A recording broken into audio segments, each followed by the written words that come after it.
Hello YouTube! I'm so happy to be back and making videos again. I was away for about a year because I was being treated for colon cancer, but I am right now cancer-free. YouTube is encouraging me vigorously to get some new content up. And I asked them very nicely, can you give me a bit of an extension? Because I've got all kinds of great stuff planned. But they're like, nope, get your viewership up now and then you can stay in our partner program. So I'm here and I'm trying something a little bit new. One of the first things that I did once I felt like I had my brain and my energy back is I relaunched my blog. I thought it might be nice to do an annotated reading of my most recent blog post. I wrote this post because I wanted to talk more about the relationship between breathing and self-regulation. This post is going to talk a lot about my experiences with bioenergetic therapy, which is something that I had the opportunity to do in my 20s. The sketches that appear in this blog post are borrowed from The Way to Vibrant Health, a manual of bioenergetic exercises by Alexander Lowen, MD, and Leslie Lowen. If any of you are already familiar with bioenergetics, then you will understand why I titled this post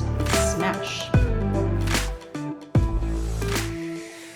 In my previous post, I promised to explore the relationship between breathing and self-regulation. When I give myself a homework assignment like that, I'm simultaneously enthusiastic about diving into the topic and anxious that I actually have no idea what I'm talking about. I've got a bunch of dots to connect, and I'm excited to see how the connections in my mind will coalesce into words that make sense on the page. But I don't know how it's all going to turn out yet. So there is some tension building up inside me as I consider the project. That isn't necessarily a bad thing. Quite the contrary, actually. Tension generally gets a bad rap. After all, what is desire if not the tension of wanting something you don't yet have? What is motivation if not a tension that mobilizes your energy and enables you to reach for the thing you desire? There is tension, and then there's tension with a capital T. The creative tension I experience preparing to write a blog post is one thing. The kind of tension that you urgently need to get rid of because it's messing up not just your singing, but also your life is something else. Oh, and then there's the tension that you might experience when YouTube is threatening to yank your partner program participation. I'm regulating that tension in the background throughout all of this. I'm invoking the Goldilocks principle for the second week in a row because the way you experience tension has a lot to do with whether you're feeling too much of it, too little, or just enough to fuel your motivation so you can enjoy the ride with all its ups and downs. Too little tension and there's insufficient motivation to do anything or go anywhere. Too much tension and the longing to possess what you desire becomes too fraught for its pursuit to be pleasurable. But when the level of tension is just right, you can embark on your hero's journey or your blog post or your video with the wind of that tension filling your sails, leading you to the destination you have been dreaming of. I think of self-regulation as the means whereby you maintain a balanced sense of tension in your body, your mind, and your pursuits. Self-regulation is a word that we hear a lot, so I'm just going to read that again. I think of self-regulation as the means whereby you maintain a balanced sense of tension in your body, your mind, and your pursuits. Like interoception, I believe that the ability to regulate physical and emotional tension ought to be our birthright, a skill that all of us can learn to do brilliantly. Unfortunately, like interoception, developing skill at self-regulation is not terribly well supported by our culture, which is why I ended up engaging in a course of bioenergetic therapy in my early 20s. All right, I'm going to do a takedown of bioenergetic therapy, but I want to make it really, really clear that the people I worked with in Vermont in the late 80s, they were amazing, compassionate people. I think this was probably the best modality they had available at the time. It certainly did help me, but I can't look at the illustrations in Lowen's book without laughing a little bit. This is a man in his underwear, he's lying on a mattress and he's pounding and kicking, and the caption reads, Figure 46, temper tantrum.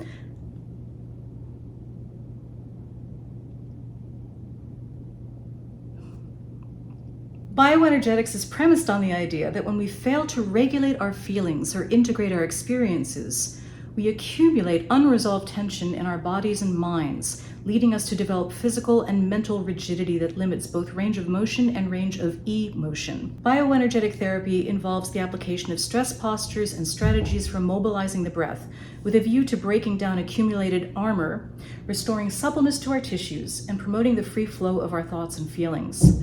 I just want to take a moment to say that this is a pretty familiar idea right now. Anyone who's interested in improving self-awareness or engaging in, what my old therapist used to call Barnes and Noble therapy is aware of ideas like the body keeps score. The idea that when we experience trauma, if we don't process it fully, it can create rigidity, it can create holding in our bodies, it can create limitations in our minds. Back when I was doing bioenergetics in the 80s, this was a very, very new thing. This process was an indelible part of my origin story as a singer and voice teacher. Bioenergetics enabled me to access my vocal and breathing anatomy in a way that facilitated singing with much greater power, flexibility, and stamina. It also showed me that freeing up the body brings freedom to the voice. This is my origin story. I was very surprised that it was not common knowledge that tensions in the body would affect your voice. I didn't know that everybody didn't already realize this. My training up until that point had been fairly limited. I was very surprised to discover that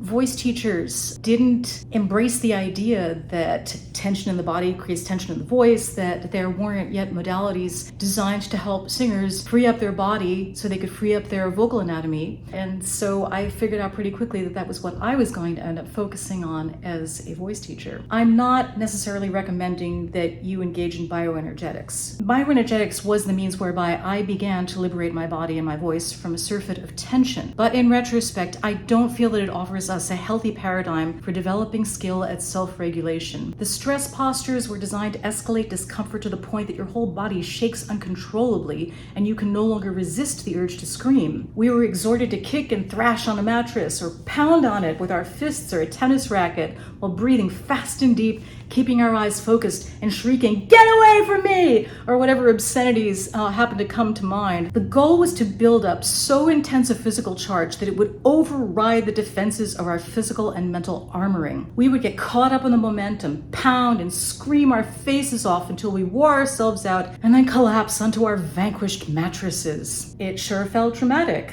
but did it work?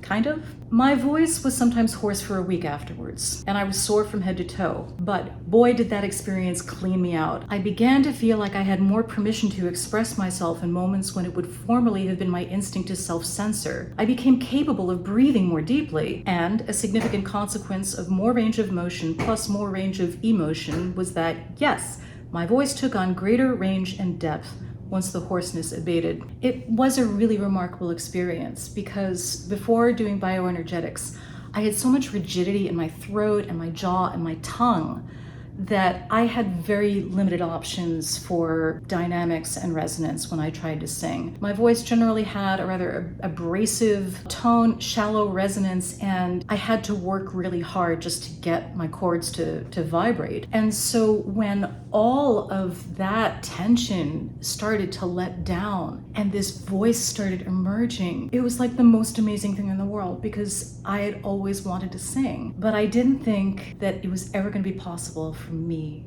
to develop my singing voice. This body work was what made that possible. However, looking back, bioenergetics feels like the bodywork equivalent of getting really mad, throwing your television out the window, feeling a little better for a while, and then coming to your senses and realizing that on top of whatever was already stressing you out, now you also need a new television. However, it did teach me about the incredibly significant role that breathing plays in self-regulation. When we are feeling safe, confident, peaceful, and supported, our breathing tends to be deep and slow. Deep, slow breathing calms the sympathetic nervous system, literally down-regulating our state. When we feel excited, our breathing becomes faster and may also become more shallow, effectively up-regulating our state. But when we become terrified, enraged, or otherwise stimulated to an intolerable degree of emotional or physical pain, we instinctively shut down. We shut down our breathing, which shuts down the whole feeling process. We protect ourselves from intolerable levels of pain by creating conditions that allow us to feel very little.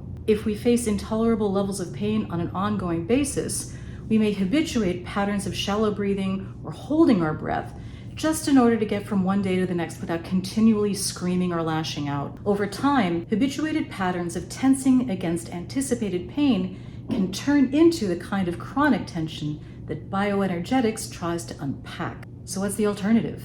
There are therapeutic modalities that can alleviate chronic physical tension and increase our range of motion. as well as therapeutic modalities that can alleviate habituated patterns of thought and feeling that can make us feel stuck. And by the way, there are a lot more of both now than there were in the late 80s. For me, these modalities are only effective and sustainable when we are able to consciously consent to participating in them at every step. There are certainly some areas where relegating your consent can provide cathartic, effectively regulating experiences. However, psychotherapy, fitness, and vocal education are not among them. When a therapeutic modality creates conditions that facilitate your overriding your own consent in order to release big emotions, the way that bioenergetics does, it teaches you to push yourself past your comfort zone in order to express yourself. When a fitness modality is premised on no pain, no gain, you habituate the process of imposing your will on your own body, and you learn to ignore or override the feedback that you get from it. When a voice teacher or performance assignment requires you to sing something that is beyond your current physical, technical, or emotional capacity, you learn to impose your will on your own heart in a way that can deeply wound your desire to sing.